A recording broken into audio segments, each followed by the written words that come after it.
আমার প্রিয় মায়েরা বোনেরা, আপনাদের জন্য একটা হাদিস বলে শেষ করব। বিশ্বনবী বলেন, আমার মায়েরা খেয়াল করে শুনুন, বিশ্বনবী আপনাদের উদ্দেশ্য করে বলেন, আল মারআতু ইযা সাল্লাত খামসাহা ওয়া সামাত শাহরাহা হাফিজাত ফুরুজাহা আতাআত বা'লাহা ফালতাদখুল মিন আইয়ি আবওয়াবিল জান্নাতি শাআত। বিশ্বনবী আপনাদেরকে 4টা কাজের কথা বলেছেন, খুব বেশি না, 4টা করলে 8 জান্নাতের দরজা সব খোলা। কোনটা দিয়ে যাবেন? যেটা দিয়ে মনে চায়। 1 নাম্বার 5 ওয়াক্ত নামাজ। আমার বোনেরা জোহরের নামাজ পড়তে পড়তে এটা আসরে নিয়ে যায়, আসর পড়তে পড়তে মাগরিবে নিয়ে যায়, এরকম আছে না নাই? আমার বোনেরা এটা করবেন না। ইন্নাস সালাতা কানাত আলাল মুমিনিনা কিতাবাম মাওকুতা, সময় মতো পড়বেন। সামাত শাহরা, রমাদানের রোজাগুলো রাখবেন। হাফিজাত ফুরুজাহা, যে নারী তার চরিত্রকে হেফাজত করে, তার প্রাইভেট হেফাজত করে, তার লজ্জাস্থান হেফাজত করে। ও মায়েরা, আপনার এই গর্ভ যে কত দামি আপনি জানেন না। আপনার এই গর্ভ থেকে জন্মাবে আগামীর সালাহুদ্দিন আল আইয়ুবী। আপনার গর্ভ থেকেই জন্মাবে ইমাম আল মাহদি আল মুনতাজার। আপনার পেট থেকে জন্মাবে আবু সাইদের মতো বীর সৈনিক। আপনার পেট থেকে জন্মাবে মুগ্ধের মতো বীর মুজাহিদ। আপনি জানেন না কে আসবে আপনার পেট থেকে। সময়টাকে কাজে লাগান, ইসলামকে বুঝেন, মানেন, আমাদের ইসলামিক লেকচারগুলো শোনেন। আমরা যে বার্তাগুলো, ইনস্ট্রাকশনগুলো, দিক নির্দেশনাগুলো আপনাদের খেদমতে রাখি, এগুলো মেনে চলুন। আপনিই পারেন আপনার ঘরটাকে জান্নাতের টুকরা বানাতে। একটা family, it's a very big institution and you are the MD, the managing director of this institution. চিল্লায় বলেন ঠিক কিনা? চাইলেই পারেন ঘরটারে জান্নাতের টুকরা বানাতে। 5 ওয়াক্ত সালাত, রমাদানের রোজা, নিজের চরিত্রের হেফাজত, ও আতাআত বা'লাহা, স্বামীর আনুগত্য। এটাতে অনেকে ভুল করে থাকে। হায় রে আমার বোনেরা, স্বামীর আনুগত্যকে এটা নিজের অপমান মনে করবেন না। আপনার স্বামী আপনার সবচেয়ে বড় গার্ডিয়ান, তিনি আপনার সবচেয়ে ভালো চায়। নারী কখনো গার্ডিয়ানশিপের বাইরে থাকতে পারে না। হয় আপনি বাবার গার্ডিয়ানশিপের ভেতরে, বাপ না থাকলে ভাই আপনার গার্ডিয়ান, ভাই না থাকলে চাচা গার্ডিয়ান, বিয়ের পরে আপনার স্বামী আপনার গার্ডিয়ান। শরিয়া সম্মত স্বামীর আদেশগুলো আপনি মেনে চলবেন, কিন্তু শরিয়া বিরুদ্ধ কোনো আদেশ মানতে আপনি বাধ্য নয়। এই 4টা কাজ যদি কোনো নারী করে, বিশ্বনবী বলেন জান্নাতের 8টা দরজা খোলা। তোমার যেটা দিয়ে মনে চায় সেটা দিয়ে জান্নাতে তুমি এন্ট্রি নিতে পারবা। ইসলামের স্ত্রীর নাম ছিল আয়েশা রাদিয়াল্লাহু তাআলা আনহা, আবু বকর রাদিয়াল্লাহু তাআলা আনহুর মেয়ে। আবু বকর রাদিয়াল্লাহু তাআলা আনহুর আরেক মেয়ের নাম হচ্ছে আসমা। দুজনই আবু বকর রাদিয়াল্লাহু তাআলা আনহুর মেয়ে। আসমা আর আয়েশা দুজন বোন, এক মায়ের না, বাবা এক, মা দুইজন। আয়েশা রাদিয়াল্লাহু তাআলা আনহার মায়ের নাম উম্মে রুমান, আর আসমা রাদিয়াল্লাহু তাআলা আনহার মায়ের নাম কুতাইলা বিনতে আব্দুল উজ্জা। আবু বকর রাদিয়াল্লাহু তাআলা আনহু 4টা বিয়ে করেছিলেন। তো একই ঘটনা ঘটেছে এই ফ্যামিলিতে। আসমা ইসলাম ধর্ম গ্রহণ করে মুসলিমা, কিন্তু তার মা কুতাইলা মুশরিকা। তার মানে মেয়ে মুসলিম, মা অমুসলিম। ভেজাল আছে না নাই? কিন্তু কুতাইলা আর ধৈর্য ধারণ করতে পারে না। নার ছেঁড়া ধন, কলিজার টুকরা ধন, কলিজার টুকরা সন্তান আসমারে দেখতে বড্ড মন চায়। সাইয়েদনা আসমা রাদিয়াল্লাহু তাআলা আনহা মক্কা থেকে হিজরত করে মদিনায় চলে গেলেন। হুদাইবিয়ার পর যখন মক্কা মদিনার ট্রাফিক স্বাভাবিক হলো, মক্কার লোক মদিনায় যায়, মদিনার লোক মক্কায় আসে। কুতাইলা কলিজার টুকরা সন্তান আসমারে দেখার জন্য কিছু উপহার নিয়ে বিশাল মরুপথ পাড়ি দিয়ে মক্কা থেকে মদিনায় যায়। সুবহানাল্লাহ বলেন। এখন মা আসছে মেয়ের সাথে দেখা করতে, মেয়ে তো আর দেখা দেয় না। মেয়ে ভাবছে আমার মা তো মুশরিকা, অপবিত্রা, তার সাথে কি দেখা দেয়া যাবে?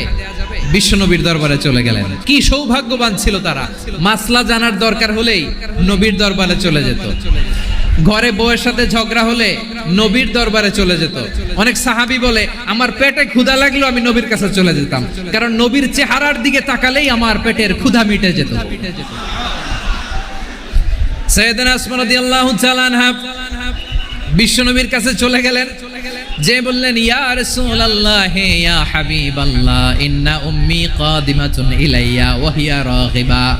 আমার মা মক্কা থেকে অনেক দূর মরুর পথ পাড়ি দিয়ে উপহার সামগ্রী নিয়ে মদিনায় আমার সাথে দেখা করতে এসেছে গো নবী। আমার জানতে বড্ড ইচ্ছে হয় আমি আমার মুশরিকা দেখা করতে পারবো কিনা।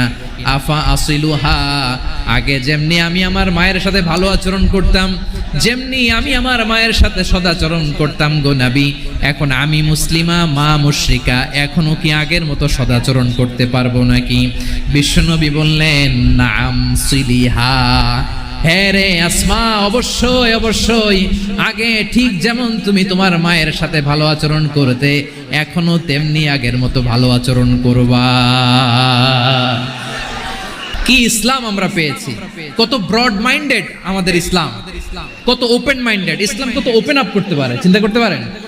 বিষ্ণু বললেন, হ্যাঁ অবশ্যই, নাম সুলিহা, আগে যেমনি ভালো আচরণ করছো আসমা, এখন ওইরকমই করো, পারলে আরো বাড়ায় করো। তাহলে আমার যে হিন্দু ভাইয়েরা, হিন্দু বোনেরা, ইমানের দৌলতে আপনি ধন্য হয়েছেন, আপনার আম্মা আব্বা এখনো মুসলমান হয় নাই, তাদের জন্য দোয়া করেন, আল্লাহ যেন তাদেরকেও ইমানের দৌলত দান করে। এখন বলেন, ইসলাম কি ন্যারো মাইন্ডেড রিলিজিয়ান না ব্রড মাইন্ডেড? কতটা ব্রড মাইন্ডেড দেখেন। বিশ্বনবী সাল্লাল্লাহু আলাইহি সাল্লাম, অমুসলিমরা যদি নবীকে উপহার দিত, ওই উপহারও বিশ্বনবী গ্রহণ করতেন। সুবহানাল্লাহ পড়েন।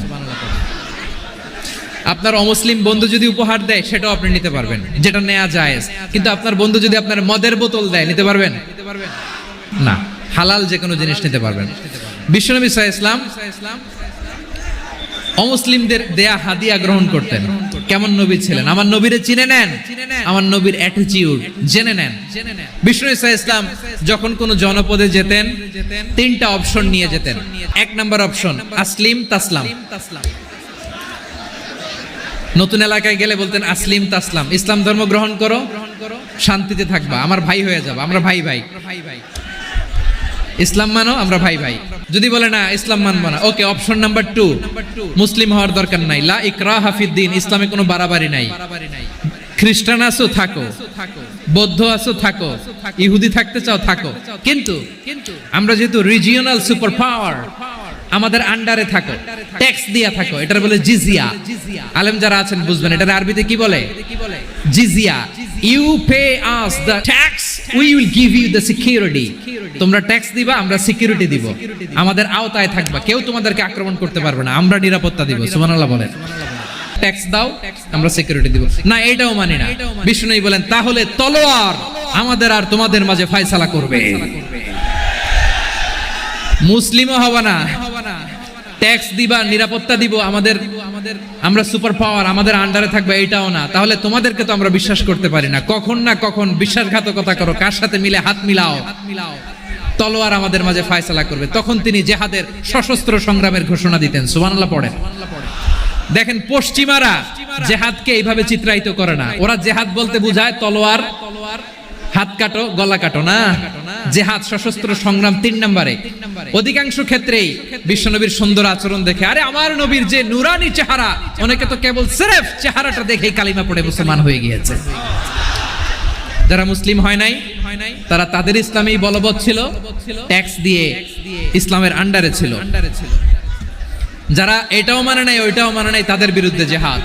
বিষ্ণু ইসলাম 7ম হিজরিতে যখন খায়বার বিজয়ের পরে ইসলাম রিজিওনাল সুপার পাওয়ার হিসেবে আত্মপ্রকাশ করলো, বিশ্বনবী চিঠি লিখলেন অন্যান্য সুপার পাওয়ারের কাছে, রাষ্ট্রীয় চিঠি লেখে এক রাষ্ট্রপ্রধান আরেক রাষ্ট্রপ্রধানের কাছে। এই যে 24-এর ছাত্র নাগরিক অভ্যুত্থানে, এই অভ্যুত্থান যখন শুরু হয়, আমি তখন সাউথ আফ্রিকাতে একটা স্ট্যাটাস দিয়েছিলাম, কোটা নয়, গোটা দেশ সংস্কার করা লাগবে। আমাদের ইউনাইটেড আরব আমিরাতের বাংলাদেশি ভাইরা, তারা সেখানে রাস্তায় নেমে এসেছিল, জানেন? ওইখানে ডেমনস্ট্রেশন করা যায় না, সেখানকার সরকার তাদেরকে যাবজ্জীবন দিয়েছিল। তখন আমাদের এই যে প্রধান উপদেষ্টা ডক্টর মোহাম্মদ ইউনূস সরাসরি G2G বলে, এটারে G2G, government to government, G2G, উনি চিঠি লিখলেন যে তাদেরকে, ইউর হাইনেস, হে সম্মানিত আমির, আপনি আমার এই চিঠির কারণে আমার সম্মানে এই 53 জন বাংলাদেশিকে মাফ করে দেন। এই চিঠির বদৌলতে বেকসুর খালাস পেয়ে গিয়েছিল আমাদের ভাইরা। জানেন না এই ঘটনা আপনারা? তাহলে গভর্নমেন্ট টু গভর্নমেন্ট চিঠি দেওয়া হয়। 7ম হিজরিতে বিষ্ণু ইসলাম সব সুপার পাওয়ারের কাছে চিঠি দিলেন, রোমান সম্রাটের কাছে, পারস্য অধিপতির কাছে, মিশরের অধিপতির কাছে, সবার কাছে চিঠি লিখলেন।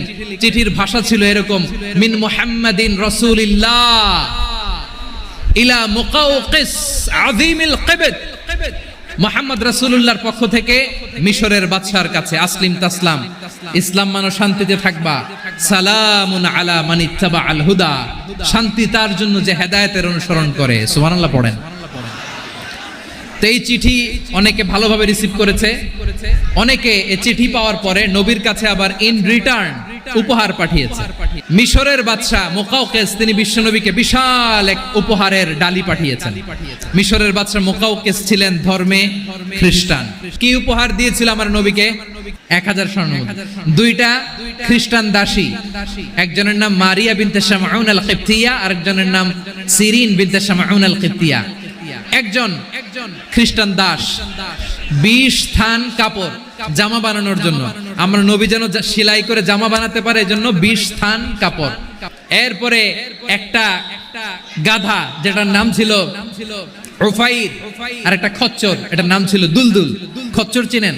গাধা আর ঘোড়ার ক্রসিং এ যে প্রাণীটা দুনিয়াতে আসে ওটার খচ্চর বলে। তো এই যে সুপার পাওয়ার খ্রিস্টান বাদশার কাছে নবী চিঠি লিখলেন, ওই খ্রিস্টান বাদশা আমার নবীকে উপহার দিল। বিশ্বনবী এই উপহারগুলো সানন্দে গ্রহণ করেছে। তাহলে অমুসলিম কেউ যদি আপনাকে উপহার দেয়, হালাল উপহার হলে আপনি গ্রহণ করতে পারবেন। অনুরূপভাবে পারস্যের বাদশা, রোম সম্রাট বিশ্বনবীকে উপহার পাঠিয়েছেন। আমার নবী সবগুলো উপহার গিফট গ্রহণ করেছেন। আম্মা জান আয়েশার কাছে মাসালা জানতে চায় মেয়েরা, হে আম্মা জান, অগ্নি উপাসকেরা তাদের ঈদের দিন নওরোজের সময় আমাদেরকে পাখি দেয়, নেওয়া যাবে? উনি বললেন ওরা জবাই করে দিলে নেওয়া যাবে না, কিন্তু ওরা যদি ফলমূল এরকম খাবার দেয় এগুলো নেওয়া যাবে। তার মানে অমুসলিমদের দেয়া উপহার এটা গ্রহণ করা যায়। শুধু তাই নয়, বিষ্ণু ঈসা ইসলাম অমুসলিমদের সাথে আর্থিক লেনদেনও করেছেন, ফিনান্সিয়াল ডিলিং করেছেন। অমুসলিমদের সাথে প্রয়োজনে আপনি ফিনান্সিয়াল ডিলিং করতে পারবেন। আমরা প্রায় দেখি বাজারের মিষ্টির দোকানগুলো আমার হিন্দু ভাইদের, তারপরে যে বারবার শপ, চুল কাটে যে নাপিত, অধিকাংশ নাপিতের দোকানে কারা? আমার হিন্দু ভাইরা। তা আপনি চুল কাটতে পারবেন কিনা? পারবেন। তার দোকান থেকে দই মিষ্টি কিনতে পারবেন কিনা? হ্যাঁ, আমার মুসলিম ভাইয়ের দোকান থাকলে ওইটারে আমি বেশি প্রায়োরিটি দিব, ঠিক কিনা? কিন্তু যদি তাদের সার্ভিস নিতে চান, প্রোডাক্ট নিতে চান, পারবেন। তার দলিল সহিহ বুখারী, আম্মা জান আয়েশা রাদিয়াল্লাহু তাআলা আনহা বলেন, ইশতারা রাসূলুল্লাহ সাল্লাল্লাহু আলাইহি ওয়াসাল্লাম মিন ইয়াহুদিয়িন তুআমান ওয়া রাহানাহু দিরআহু মিন হাদিদ। রাসূল সাল্লাল্লাহু আলাইহি ওয়াসাল্লাম এক ইহুদির কাছ থেকে, কার কাছ থেকে? আমার নবী, পেয়ারা নবী এক ইহুদির কাছ থেকে জব কিনেছিল। জব, বার্লি, যেটা দিয়ে রুটি বানায়। ওই জবের দাম দেওয়ার টাকা পয়সা নবীর কাছে ছিল না, ফলে নবী ওনার একটা পোশাককে মর্গেজ রেখেছিলেন, মর্গেজ, বন্ধক, যে এখন এটার দাম দিতে পারবো না, কয়েক কেজি বার্লি নিয়ে যাই আর বন্ধক হিসেবে আমার জামাটা রেখে গেলাম, যেই দিন দাম দিব ওই দিন জামাটা ছুটায় নিয়ে যাব। দিরআহু মিন হাদিদ, লোহার তৈরি বর্ম, মানে যুদ্ধের পোশাক, লোহা দিয়ে বানানো। বিষ্ণুই বললেন কয়েক কেজি জব দাও, টাকাটা পরে দিব, এখন টাকা নাই, বন্ধক হিসেবে, মর্গেজ হিসেবে আমার জামা রেখে গেলাম, যখন টাকা দিব জামা ছুটায় নিব। এ থেকে বোঝা গেল অমুসলিমদের সাথে ফিনান্সিয়াল ডিলিং করা যায়, অর্থনৈতিক লেনদেন করা যায়, কেনাবেচা করা যায়, প্রোডাক্ট কেনা যায়। এমনকি আমাদের মসজিদে নববীতে বারান্দায় আপনারা একটা অটোমেটিক ফ্লাইং আমব্রেলা দেখছেন? সূর্য যখন বাড়ে মসজিদে নববীর বারান্দায় ইয়ার্ডের মধ্যে অটোমেটিক্যালি কিছু আমব্রেলা আছে, শাঁ করে খুলে যায়, আর সূর্যের তাপ লাগে না। আবার সন্ধ্যাবেলায় এই আমব্রেলা গুলো ওরা ক্লোজ করে ফেলে, দেখছেন? এই মসজিদে নববীকে সর্বোচ্চ উন্নত মানের কনস্ট্রাকশন ইনফ্রাস্ট্রাকচার ডেভেলপ করার জন্য কর্তৃপক্ষ কিছু অমুসলিম ইঞ্জিনিয়ারের, ডিজাইনারের সহায়তা নিয়েছিল। সুবহানাল্লাহ বলেন। কোন দলিলের ভিত্তিতে? এই দলিলের ভিত্তিতে যে বিষ্ণু ঈসা ইসলাম অমুসলিমদের সাথেও লেনদেন করেছেন। আওয়াজ করে বলতে হবে আল্লাহু আকবার। শুধু তাই নয়, ইন কেস অফ ইমার্জেন্সি, প্রয়োজনে ইসলামের খাতিরে, ইসলামকে সামনের দিকে এগিয়ে নিয়ে যাওয়ার জন্য অমুসলিমদের সাপোর্ট নেওয়া জায়েজ আছে। সুবহানাল্লাহ বলেন। অমুসলিমদের সাপোর্ট নেয়া, তাদের থেকে অর্থ নেয়া, পলিটিক্যাল সাপোর্ট, পলিটিক্যাল অ্যাসাইলাম নেওয়া জায়েজ। আমাদের অনেক বিশ্ববরেণ্য দায়ীরা আমেরিকায় অস্থায়ীভাবে অ্যাসাইলাম নিয়ে থাকে, নিজের দেশে গেলে ফাঁসিতে ঝুলাই দিবে। যুগ যুগ ধরে দায়ীদের উপরে এরকম অত্যাচার আর নির্যাতন আছে না নাই? মিশরের অনেক দায়ীরা পাশ্চাত্যে যেয়ে থাকে, এই যে তারা পলিটিক্যাল অ্যাসাইলাম নিয়ে থাকে, রাজনৈতিক আশ্রয়, এটা জায়েজ আছে না? এটা যে জায়েজ আছে তার প্রমাণ স্বয়ং বিশ্বনবী সাল্লাল্লাহু আলাইহি ওয়াসাল্লাম পলিটিক্যাল সাপোর্ট নিয়েছিলেন অমুসলিমদের কাছ থেকে। আমার ভাইরা, বিশ্বনবীর বয়স তখন প্রায় 51 বছর। কত বছর? বিশ্বনবীর সবচেয়ে কাছের মানুষ খাদিজা রাদিয়াল্লাহু তাআলা আনহা ইন্তেকাল করেছেন। বিশ্বনবী বড্ড কষ্ট পেলেন, হৃদয়টা ভেঙে খান খান। যিনি ঘরের ভেতরে বিশ্বনবীকে সান্ত্বনা দিতেন, ভালোবাসা দিতেন, বাইরে গেলে কুরাইশরা বকাঝকা করে, অত্যাচার করে, কিন্তু আম্মাজান খাদিজা রাদিয়াল্লাহু তাআলা আনহা ঘরটারে এমন শান্তির নীড় বানায় রেখেছেন, এই ঘরের ভিতরে ঢুকলে বিশ্বনবীর কলিজাটা ঠান্ডা হয়ে যেত। এজন্য রব্বুল আলামিন বলেন, খাদিজা, ও আমার বান্দি খাদিজা, জান্নাতে এমন স্পেশাল একটা ঘর আমি তোমার জন্য রেডি করে রেখেছি। ওই ঘরের মধ্যে কোনো আওয়াজ নাই, ওই ঘরের মধ্যে কোনো নয়েজ নাই, ওই ঘরে কোনো বিশৃঙ্খলা নাই। কারণ মক্কার জমিনে আমার নবী কুরাইশদের বিশৃঙ্খলা, নয়েজ আর ঝামেলাগুলোকে উপেক্ষা করে যখন তোমার ঘরের ভিতরে ঢুকতো, ঘরটারে তুমি শান্তির নীড়, ঠান্ডা, নীরব, নিস্তব্ধ, নিঝুম আর শান্তির নীড় বানিয়ে রেখেছো। এজন্য জান্নাতে স্পেশাল একটা শান্তির নীড় আমি তোমারে উপহার দেব। ওই প্রিয়তমা স্ত্রী খাদিজা ইন্তেকাল করলেন, বিশ্বনবীর হৃদয় ভেঙে খান খান। আবার ওনার চাচা আবু তালেব ইন্তেকাল করলেন, যিনি পলিটিক্যাল শেল্টার দিতেন নবীকে। আবু তালেবের ভয়ে, বিশ্বনবীর এই চাচার ভয়ে কোন মুশরিক নবীর গায়ে হাত দেওয়ার সাহস পায় নাই। এখন স্ত্রীও নাই, চাচাও নাই, নবীকে আশ্রয় দেওয়ার কেউ নাই। নবীর চারদিকে অন্ধকার, নবী এখন কই যাবেন? আমার পেয়ারা নবী নতুন স্টেশন খুঁজতেছেন, নতুন দাওয়াতি প্ল্যাটফর্ম খুঁজতেছেন। তিনি যায়েদ বিন হারেসা রাদিয়াল্লাহু তাআলা আনহুকে নিয়ে মক্কার পাশের একটা নেইবরিং সিটি তায়েফে চলে গেলেন দিনের দাওয়াত দেওয়ার জন্য। নাকি জমি কিনতে গেছিলেন? দুনিয়ার যশ খ্যাতির জন্য, নিজের কোনো লাভের জন্য? তায়েফবাসীদেরকে জাহান্নামের আগুন থেকে বাঁচানোর জন্য। আওয়াজ করে বলতে হবে ঠিক কিনা? বিশ্বনবী বিশাল মরুপথ, পাহাড়ি পথ পাড়ি দিয়ে তায়েফের মরুজমিনে গেলেন কোরআনের দাওয়াত নিয়ে, ইমানের দাওয়াত নিয়ে। কিন্তু তায়েফের লোকেরা বিশ্বনবীর দাওয়াতকে শুধু প্রত্যাখ্যান করেই থামে নাই, তারা বিশ্বনবীর সাথে অত্যন্ত খারাপ আচরণ করেছে। বিশ্বনবীকে শারীরিকভাবে হেনস্থা করেছে, আমার নবীকে শারীরিকভাবে অত্যাচার করেছে, আমার পেয়ারা নবীর গায়ে পাথর মেরেছে, বিশ্বনবীর গা বেয়ে ঝরঝর করে রক্ত ঝরেছে, নবী জামিনের মধ্যে লুটিয়ে পড়েছেন, আবার মেরেছে, আবার নবী হাঁটতে শুরু করলেন, পেছন থেকে আবার মেরেছে, আবার নবী রক্তাক্ত হয়ে জামিনের মধ্যে লুটিয়ে পড়লেন, আবার মেরেছে। বিশ্বনবীর মতো এত সুশ্রী মানব, বিশ্বনবীর মতো এত শুভ্র মানব, বিশ্বনবীর মতো এমন চমৎকার দেহাবয়ব দিয়ে রব্বুল আলামিন কাউকে বানান নাই। এরকম চমৎকার মানুষটাকে তারা তায়েফের ওই জমিনে রক্তাক্ত করেছে। বিশ্বনবী দুনিয়ার কোনো স্বার্থের জন্য সেখানে যান নাই, নিজের কোনো লাভের জন্য, প্রাপ্তির জন্য যান নাই, তায়েফবাসীদের জাহান্নামের আগুন থেকে বাঁচাতে গিয়েছেন।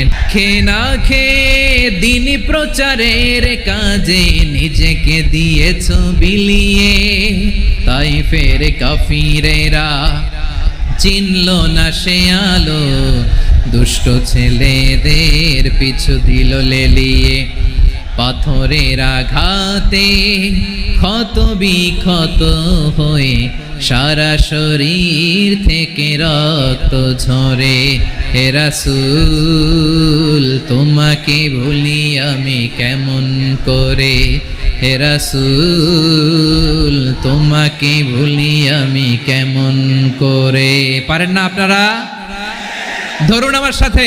হাজার ব্যথা বেদনার পরে ফিরে আসনি তুমি আপন ঘরে, দিনের আলো তুমি ছড়িয়ে দিতে, চলে গেলে মদিনায় মক্কা ছেড়ে। হে রাসূল তোমাকে ভুলি আমি কেমন করে, হে রাসূল তোমাকে ভুলি আমি কেমন করে। প্রিয় ভাইরা, তায়েফের ছেলেরা নবীকে রক্তাক্ত করলো। আমার নবী কই যাবে? কই যাবে? মক্কায় জায়গা নাই, তায়েফে জায়গা নাই। তায়েফ থেকে ভারাক্রান্ত মন নিয়ে আমার নবী মক্কায় ফিরে আসলেন। বিশ্ব নবী মক্কায় ঢুকতে পারেন না, মক্কার মরুভূমির দিকে তাকিয়ে, উপত্যকার দিকে তাকিয়ে বিশ্বনবী ধাঁধা করে কাঁদেন, ঝরঝর করে। নবীর চেহারা মোবারক থেকে চোখের পানিগুলো বেয়ে বেয়ে পড়ে। আমার জন্মস্থান, আমার শৈশব, কৈশোর, যৌবন কেটেছে এই মক্কায়। আমার এলাকায় আমি ঢুকতে পারি না। বিশ্বনবী মক্কার অনতি দূরে দাঁড়িয়ে জায়েদকে পাঠালেন, জায়েদ যাও, দেখো কেউ আমাকে সাপোর্ট করার মতো আছে কিনা, যাও অমুকের কাছে যাও। জায়েদ গেলেন, তারাও প্রত্যাখ্যান করে ফিরিয়ে দেয়। বিশ্বনবী বললেন যাও অমুক লোকের কাছে যাও, তিনিও প্রত্যাখ্যান করে ফিরিয়ে দিলেন। কেউ বিশ্বনবীকে আশ্রয় দিতে রাজি হয় না। নিজ জন্মভূমিতে বিতাড়িত বিশ্বনবী, সর্বশেষ বিশ্বনবী বললেন যাও মুতঈম ইবনে আদির ঘরে যাও। মুতঈম ইবনে আদি মুশরিক, তার কাছে যাও। গেলেন, মুতঈম ইবনে আদি রাজি হয়ে গেল। দেখেন অনেক বিপদের সময়ও আমি নিজে সাক্ষী, সামাজিকভাবে রাজনৈতিকভাবে কত ঝঞ্ঝা, কত ষড়যন্ত্র, কত কনস্পাইরেসি পারি দিয়ে আমাদেরকে সামনে এগিয়ে যেতে হয়। এই শত্রুদের ভেতরেও একজনকে দাঁড় করিয়ে দেয় যে আল্লাহর কোরআনের জন্য রেডি হয়ে যায়। পড়েন সুবহানাল্লাহ। মুতঈম ইবনে আদি, আল্লাহ তার মনকে নরম করে দিলেন। মুতঈম বলে মুহাম্মদ আমি তোমাকে আশ্রয় দিব। তার দুই ছেলেকে পাঠালেন, যাও খোলা তলোয়ার নিয়ে, স্কট দিয়ে, গার্ড অফ অনার দিয়ে মুহাম্মদকে মক্কায় ঢুকাও আর বলো আমি আমান দেব। আমান কি দিব? আমান মানে সিকিউরিটি, নিরাপত্তা। সিকিউরিটি ছাড়া, আমান দেওয়া ছাড়া কেউ থাকতে পারতো না মক্কায়। দুই ছেলে বিষ্ণু ইসা ইসলামকে নিয়ে আসলো।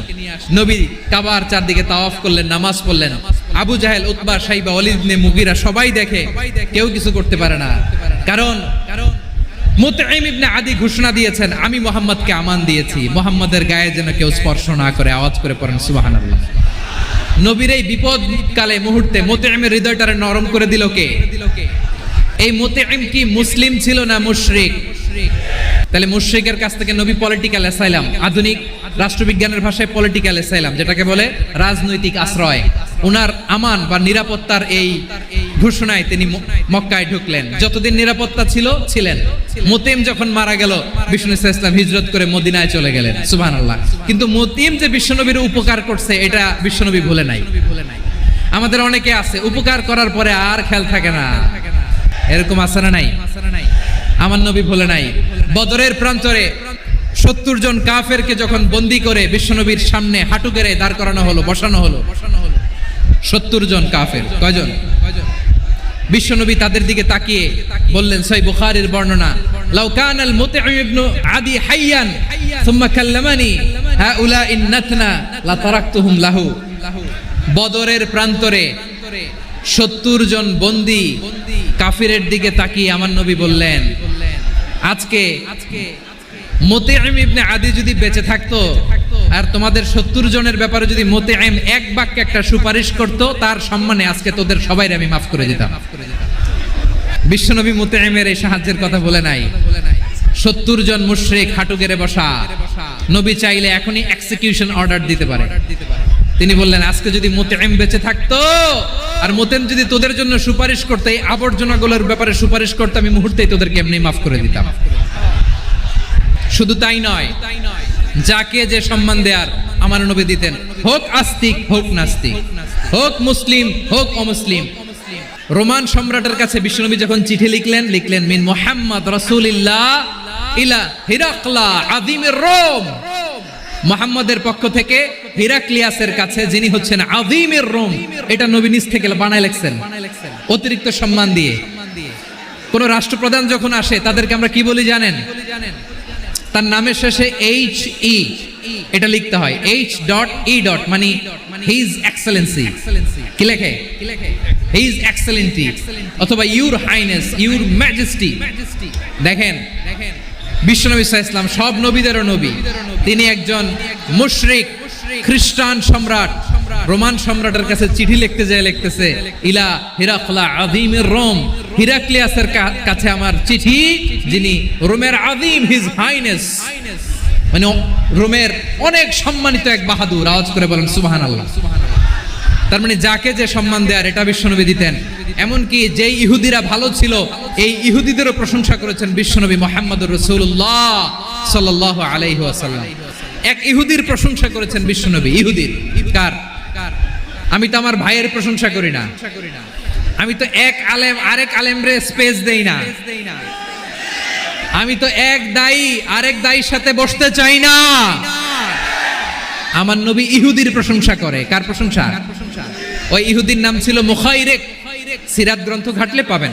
তিনি বলেছেন মুখাইরিক খাইরু ইয়াহুদ, মুখাইরিক is the best of the Jews. জুইসদের মধ্যে সে সবচেয়ে ভালো। কেন প্রশংসা করলেন তার? এর কারণ মদিনা চার্টারে কথা ছিল সব ধর্মের মুসলিম, মুশরিক, ইহুদিরা মিলে মদিনাকে রক্ষা করবে। কিন্তু তৃতীয় হিজরিতে যখন উহুদের যুদ্ধ শুরু হলো, সবার কথা ছিল যেই আক্রমণ করে আমরা মদিনাকে বাঁচাবো। কোন শহরকে বাঁচাবো? মদিনাকে। কিন্তু কুরাইশরা যখন অ্যাটাক করলো, ইহুদিরা আর আসে না, ইহুদিরা আর বেরোয় না। বিষ্ণু বললেন, ওহে ইহুদিরা, তোমরা না চুক্তি করলে আমার সাথে যে মদিনা বাঁচাতে সবাই ঝাঁপিয়ে পড়বো, আসো। একটা ইহুদিও বেরোয় না, কেউ আসে না সেদিন, একজন ছাড়া। তার নাম মুখাইরিক। তার নাম কি? মুখাইরিক বাহাদুরের মতো ঘোড়সওয়ার হয়ে বেরিয়ে গেলেন এবং বললেন, গোটা ইহুদি সাম্রাজ্যের একজনও যদি না আসে, আমি মুখাইরিককে কেউ ঘরে আটকে রাখতে পারবে না। বেরিয়ে আসলেন, এসে বললেন, আমি মুহাম্মদের পক্ষে যুদ্ধ করব। আমি মারা গেলে আমার সম্পদ আমার উত্তরাধিকারীরা পাবে না, আমার সম্পদ তোমরা মুহাম্মদকে দিয়ে দিবা। সুবহানাল্লাহ বলেন। উহুদের ময়দানে 70 জন মুসলমান শহীদ হলো। এই ইহুদি সেও মুসলমানের পক্ষে যুদ্ধ করে নিহত হলো। মুসলিমদের লাশ যখন নিয়ে আসা হলো, এই মুখাইরিকের লাশও নিয়ে আসা হলো। মুসলিমদের লাশের পাশে মুখাইরিকের লাশ দেখে বিশ্বনবী মুখাইরিকের প্রতি অনেক খুশি হলেন। আর বিশ্বনবী খুশি হয়ে বললেন, মুখাইরিক খায়রু ইয়াহুদ। মুখাইরিক, যদিও তুমি ইহুদি, তারপরেও তুমি সব ইহুদিদের মধ্যে সেরা ইহুদি। পড়েন সুবহানাল্লাহ। আমার নবী ইহুদিকেও সম্মান দিতে কার্পণ্য করে নাই। আওয়াজ করে বলেন আল্লাহু আকবার। এজন্য অমুসলিম হইলেই তারা আমাদের শত্রু নয়। শত্রু কারা? যে সমস্ত অমুসলিম আমাদেরকে নিশ্চিহ্ন করে দিতে চায়,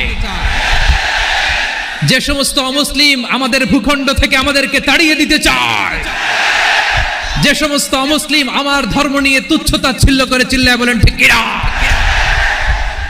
তারা আমাদের শত্রু। সাধারণ অমুসলিমরা আমার শত্রু নয়। এই যে হিন্দুরা থাকে, এরা আমার ভাই, বৌদ্ধরা আমার ভাই, খ্রিস্টানরা আমার ভাই, ইহুদিরা আমার ভাই। তারা দিনই ভাই নয়, তারা মায়ের পেটের ভাই নয়, তারা মানবিক দিক থেকে ভাই। ও মানুষ, আমিও মানুষ। ইসলাম মানুষকে সম্মান করে। সাধারণ মুসলিম আমাদের শত্রু নয়। আপনি জানেন নিউ ইয়র্কে, আমি তো নিউ ইয়র্কে ছিলাম অনেকদিন, ওখানে ফিলিস্তিনিদের পক্ষে যখন আমরা মিছিল করেছি, অনেক ইহুদি আমাদের সাথে মিছিলে দাঁড়িয়েছে।